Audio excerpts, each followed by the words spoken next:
I hope you are doing well. I hope you are doing well. I hope you are having a great end to the summer.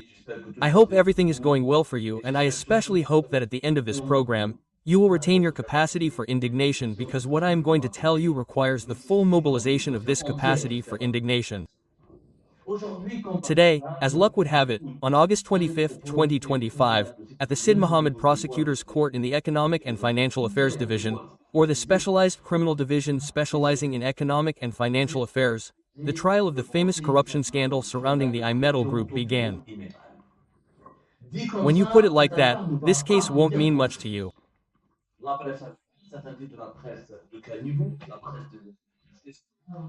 The Algerian press, which is what the gutter press, the slave press, the press of dishonor, spoke of this trial as a great success, a major cleanup operation conducted by the judicial authorities when, as part of this supposed or so-called relentless fight against corruption, 25 senior executives of the iMetal Group, which is a major public industrial group, which is, if you will, the main group that brings together all companies specializing in the metallurgical and steel industries.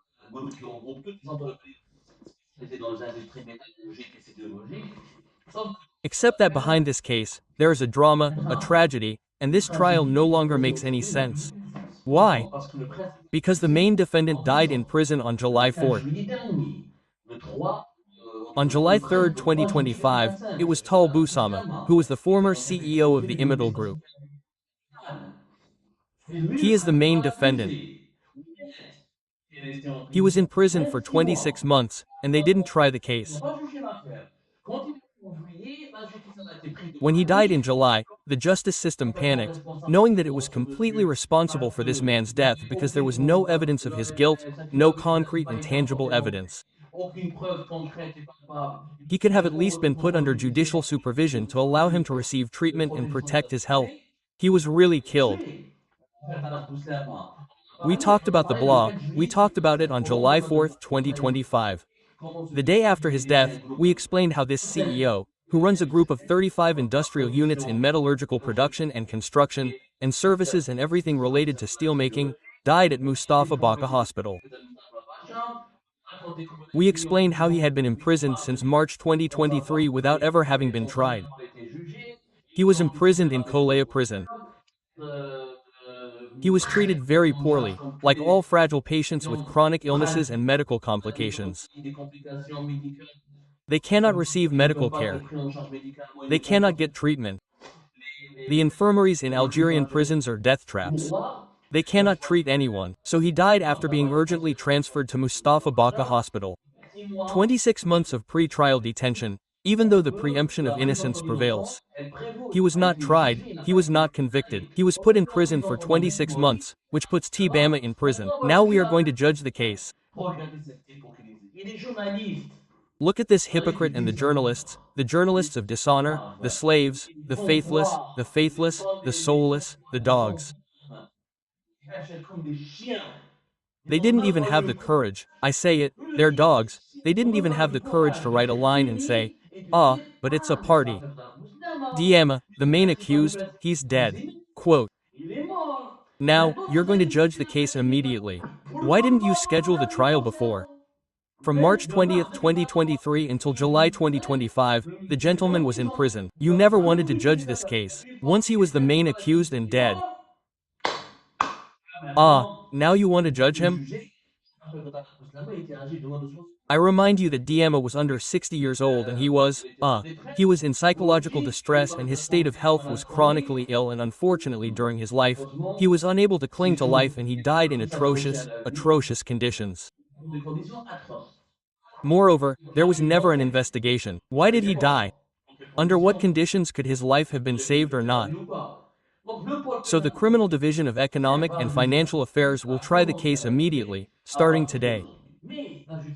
But the Algerian justice system, the justice of the telephone, the justice of submission, the justice of dishonor, like the Algerian press today, unfortunately, like the press that is loyal to the authorities, to the leaders of this country, corrupt and criminal leaders, because someone was killed, a senior government official, a CEO who was appreciated, loved, supported by many of his workers, recognized for his competence by many of his fathers.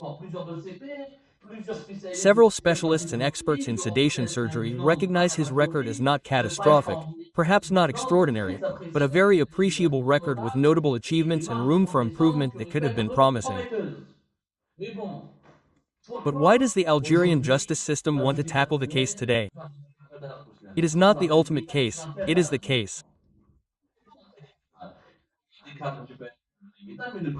It's not the case of the senior metal executives, but the main accused, once again, is Mr. He wants to tackle this case for a simple reason. To bury it once and for all and not to, and to continue to protect the instigators of this plot that led to prison, and then to death.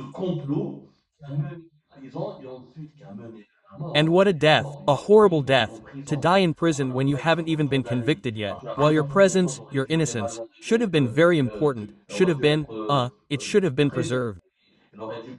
It should have been, it should have been, it should have been highlighted. It's a tragic death for his loved ones, for his families, for the executives, for the workers of the group and for the Algerian public opinion in general. A government official who dies in prison without ever having been tried, even though he could have been placed under judicial supervision while waiting for him to benefit from a fair trial. If his guilt is proven, it could not have been easily proven. In any case, it could have been rigorously demonstrated by the courts. In this case, there are a certain number of shady characters who were protected by the Algerian justice system. We have made an initial revelation about Laflamme. Today we are going to reveal other details that are even more disturbing and scandalous. Lawful initially believed that the act was due to rivalry, jealousy, or rivalry. It is not even a rivalry, it is revenge. There you have it, it is not a rivalry, it is revenge. It all started with a case of revenge. This case of revenge was triggered by a certain Jamel Bouteflika. Jamel Bouteflika is a former officer in the Algerian secret services who was recruited by Tarek Bouslama.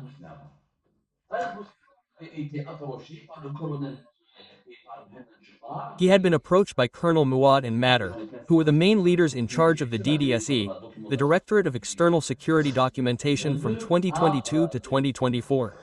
They asked him to recruit their comrade Colonel Jamel BF Nouche, so that he could find a job within a group, a public group.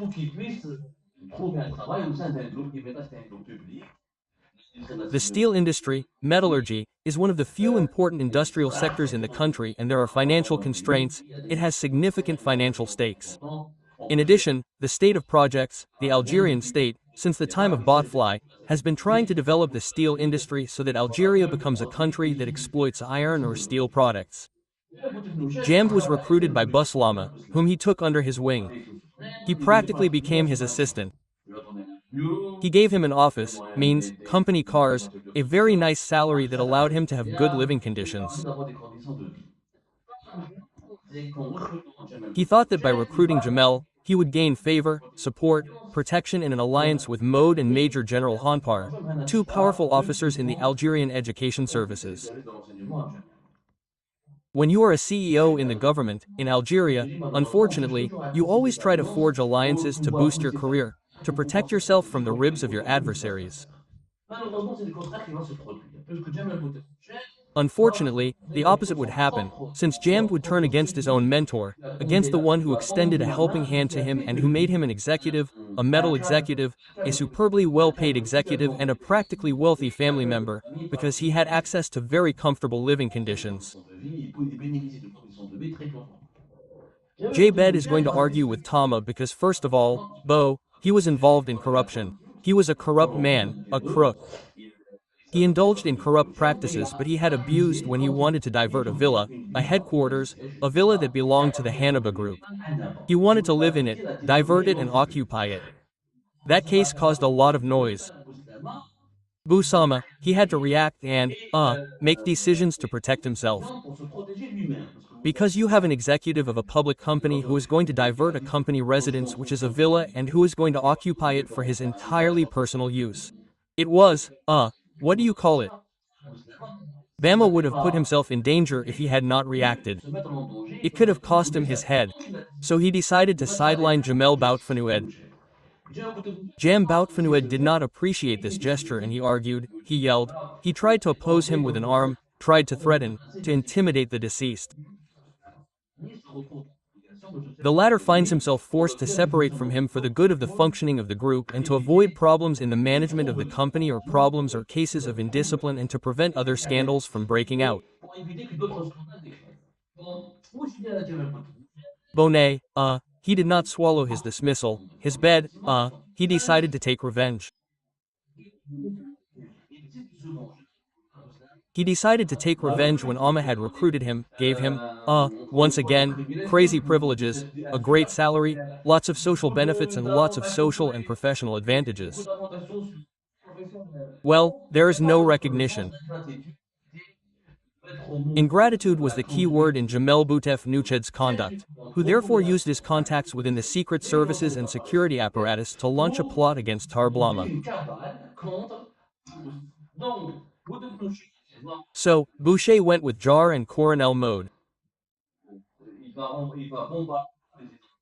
He bombarded the presidency of the Republic, the Prime Minister and several sensitive state institutions with false reports, inflated, overinflated, over-dramatized reports, to denounce, condemn, deplore and implicate Bama in corruption or immorality cases.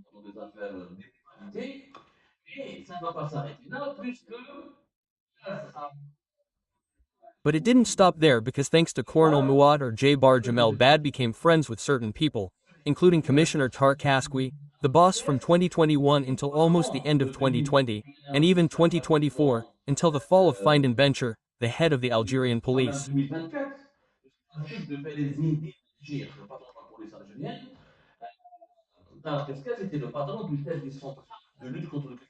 Tal Koshka was the head of the Central Service for Combating Organized Crime in Salah and he was the second strongman of the DGSN at the time of the infamous Jamel Bencher.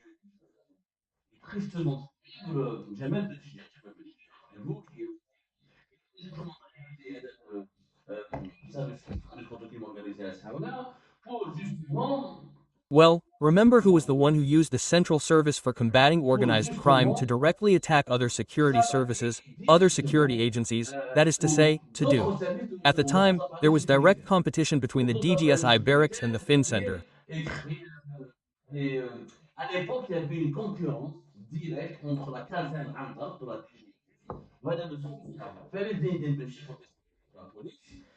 When the police chief, he wanted at all costs, he wanted at all costs to overshadow the DGSI, to overshadow the DGSI in Hanar, and therefore seize power by creating an operational center that took charge of all the most sensitive investigations in the country.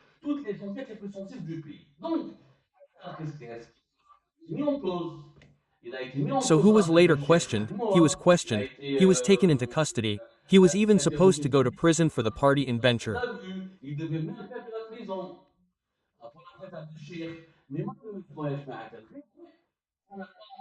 But unfortunately, let's say that he had benefited from a certain amount of support that allowed him to miraculously survive the purge carried out against Beer.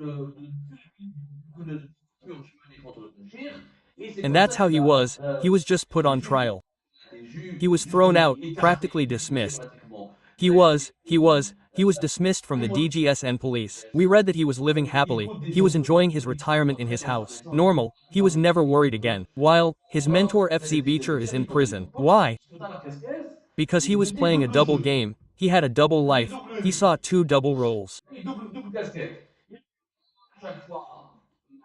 He collaborated every time, he showed his loyalty to Farid but he provided services to the other clan, the Secret Service clan.